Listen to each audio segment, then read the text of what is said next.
کہ اس کے جو پاؤں کی گرد و غبار ہے اس کے برابر بھی نہیں پہنچ سکتے۔ یہ میں تمہیں عقیدہ دے رہا ہوں۔ ساری کائنات اکٹھی ہو جائے اس کو وہ مقام اور مرتبہ نہیں مل سکتا جو صحابہ کو ملا ہے۔ کیوں نہیں مل سکتا؟ میں آپ کو بتا چکا۔ لوگوں کے پاس ولایت تو ہوگی، لوگوں کے پاس نمازیں تو ہوگی، تلواریں چلانا تو ہوں گی، لمبے لمبے سجدے اور طویل ترین قرآن کی قراتیں ہوں گی، بڑے شیوخ حدیث بھی ہوں گے، فقہ بھی پڑھاتے ہوں گے، مساجد بھی بنائی ہوں گی، تلواریں بھی چلائی ہوں گی، افغانستان کو، ایران کو، نہ جانے کہاں کہاں کو فتح کیا ہوگا۔ ان کے پاس اعمال صالحہ تو ہوں گے، لیکن ان کے پاس چہرہ مصطفیٰ کی زیارت اور میرے نبی کی مجلس کی صحبت نہیں۔ یہ وجہ ہے میرے آقا نے فرمایا کہ احد پہاڑ جتنا سونا خرچ کرے امتی، بخاری شریف کی روایت ہے۔ احد پہاڑ کتنا بڑا ہے، طویل ترین ہے نا، آپ اس کے دامن میں چلیں تو چلتی رہتی ہے گاڑی۔ فرمایا اتنا خرچ کرے اور میرا صحابی ایک مشت گندم لے اور لینے کے بعد کسی فقیر کو دے دے، فرمایا احد پہاڑ کی برابر سونا خرچ کرنے والا امتی وہ اس اجر کو نہیں پائے گا جو صحابی یوں کر کے کسی فقیر کے ہاتھ میں دے دیتا ہے۔ صرف یوں کرتا ہے اور یوں ہاتھ میں دے دیتا ہے۔ اور پھر یہ اکابرین صحابہ کرام کے متعلق بات کرنا اور پھر اس طرح کا، تو آپ سے کوئی کہے کہ فلاں صحابی کے بارے میں اتنی حدیثیں، فلاں کے بارے میں اتنی حدیثیں، تو آپ یہ کہیے گا کہ ہمارے امام نے منبر پر یہ مسئلہ بیان کیا ہے کہ ہم صحابہ کو قرآنی آیات اور ہم احادیث کی فضیلت کی روشنی میں نہیں مانتے، ہم صحابہ کو نبی کی زیارت کی وجہ سے مانتے ہیں۔ بس نبی کی زیارت ہے تو وہ ہمارے لیے فضیلت کا حامل ہے۔ اور رہے معاویہ بن سفیان تو یہ کاتب وحی میں سے تھے، یہ بڑے اچھے لکھاری تھے۔ یہ جو لکھنا ہوتا ہے نا، یہ بھی انسان کی شخصیت کا حسن ہوتا ہے، اور یہ قرآن کو لکھا کرتے تھے۔ حضور ان کو بلاتے اور فرماتے قرآن لکھو۔ طبقات ابن سعد کے اندر یہ حدیث موجود ہے، ابھی تھوڑی دیر پہلے میں نے اس حدیث کو دیکھا۔ حضرت معاویہ بن سفیان رضی اللہ تعالی عنہ کہتے ہیں کہ ابو ہریرہ بیمار ہو گئے، اور ابو ہریرہ کا معمول تھا کہ یہ حضور کو وضو کراتے تھے، عبداللہ ابن مسعود اور صحابہ بھی کراتے تھے، لیکن چونکہ اصحاب صفہ میں آنا اور جانا حضور کا رہتا تھا رات دن، تو ابو ہریرہ جو ہے وہ حضور علیہ السلام کو وضو کراتے تھے۔ ابو ہریرہ کی طبیعت ناساز ہوئی تو میں حضور کو وضو کرا رہا تھا، اور جب میں حضور کو وضو کرا رہا تھا حضور نے مجھے 3 دعائیں دیں، اور نبی کریم علیہ السلام نے پہلی دعا یہ دی، اللہم علمہ الکتابہ، اے اللہ معاویہ کو قرآن کے علم کی معنی اور مطالب کی معرفت عطا فرما۔ فرمایا دوسری دعا کی، وَمَكِّنْ لَهُ الْبِلَادَ، معاویہ کو عرب میں سلطنت عطا فرما۔ اور فرمایا کہ تیسری دعا کی، وَقِهِ الْعَذَابَ، اے اللہ معاویہ کو جہنم کی آگ سے، عذاب سے محفوظ فرما۔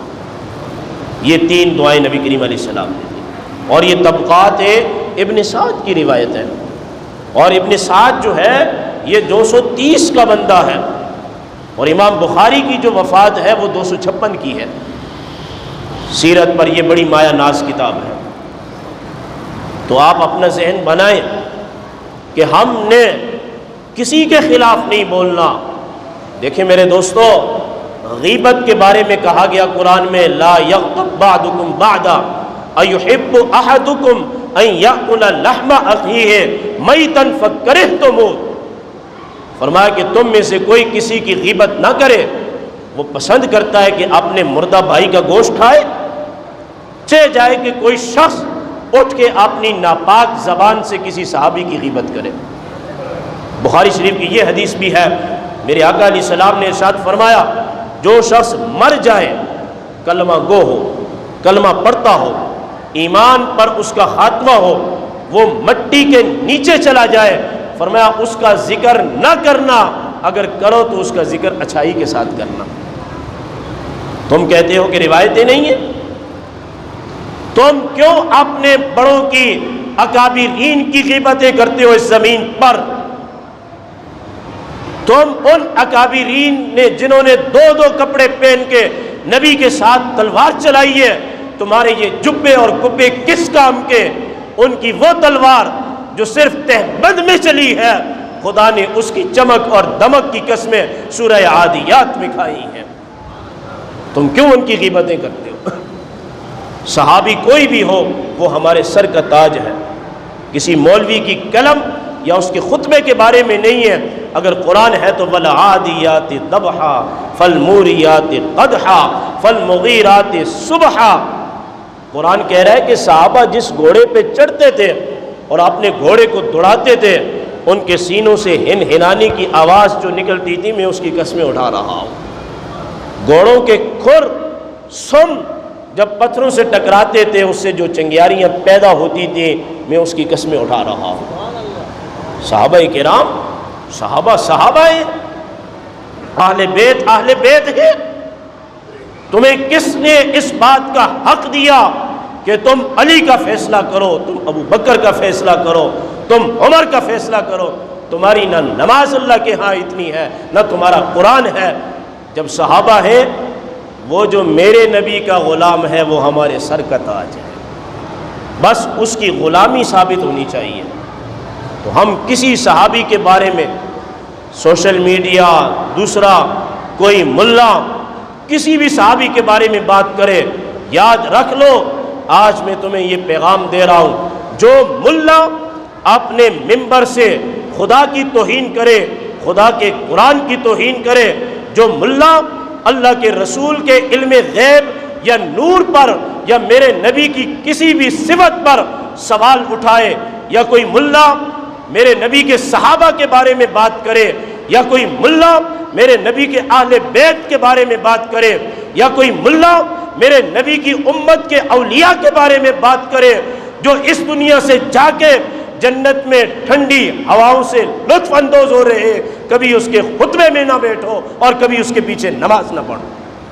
جو صحابی کا نہیں وہ ہمارا نہیں، جو اولیاء کا نہیں وہ ہمارا نہیں، جو نبی کا نہیں وہ ہمارا نہیں، جو اہل بیت کا نہیں وہ ہمارا نہیں۔ اس شخص کو سوچنا چاہیے جو اپنے خطبے سے نبی کے متعلق کوئی بات لوگوں کے ذہن میں ڈالے۔ اس شخص کو سوچنا چاہیے جو صحابہ کے متعلق کوئی بات لوگوں کے ذہن میں ڈالے، جب وہ بات کرے تو ان کی شان کی بات کرے، جب وہ بات کرے تو ان کی فضیلت کی بات کرے، جب وہ اللہ کی توحید بیان کرنے لگے تو مزہ آ جائے، جب وہ نبی کی میلاد بیان کرنے لگے تو مزہ آ جائے، جب وہ نبی کی سیرت بیان کرنے لگے تو مزہ آ جائے، جب وہ صحابہ کی فضیلت بیان کرنے لگے تو دل خوش ہو جائے، جب وہ ولیوں کی بات کرے تو قلب روشن ہو جائے، اور جب اہل بیت کی بات کرے تو مردہ دل بھی زندہ ہو جائے۔ بس یہ آپ عقیدہ بناؤ، ہم کسی کی کوئی بھی نہیں سنیں گے، ہم اللہ سے بھی بے لوث محبت کرتے ہیں اور اس کے رسول سے بھی بے لوث، اور اس کی اولاد پاک سے بھی بے لوث، اور ہم صحابہ سے بھی بے لوث محبت کرتے ہیں، اولیاء کرام سے بھی ہم بے لوث محبت کرتے ہیں، اور ہم ہر مسلمان سے بھی بے لوث محبت کرتے ہیں۔ ہمارا مذہب یہ کہتا ہے ایک مسلمان دوسرے مسلمان کو برا نہ کہے، چاہے جائے کہ کوئی شخص کسی صحابی کے بارے میں برا کہے۔ یہ حدیث اپنے پلے سے باندھ لو کہ ایک تو آپ کو بابا خادم سکھا کے چلا گیا، من سب نبیا فاقتلوہ، جو نبی کو برا کہے اسے مار ڈالو۔ اسی حدیث کی دوسری جز یہ ہے ومن سب اصحابی، فرمایا کہ جو صحابی کو کوئی بری بات بولے فقد فضربوہ، اسے بھی مارو۔ بس بات اتنی ہے، جو نبی کی گستاخی کرے اس کا گلا کاٹو، اور جو صحابی کی گستاخی کرے اسے ڈنڈے مارو۔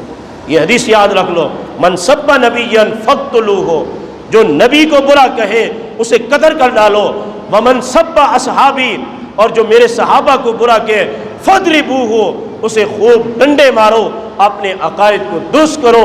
انشاءاللہ العزیز جو اللہ کو بھی مانتا ہے، رسول اللہ کو بھی، صحابہ کو بھی، اہل بیت کو بھی مانتا ہے، پھر میرا ایقان ہے کہ اللہ جنت کو اس کا نصیب بنا دے گا۔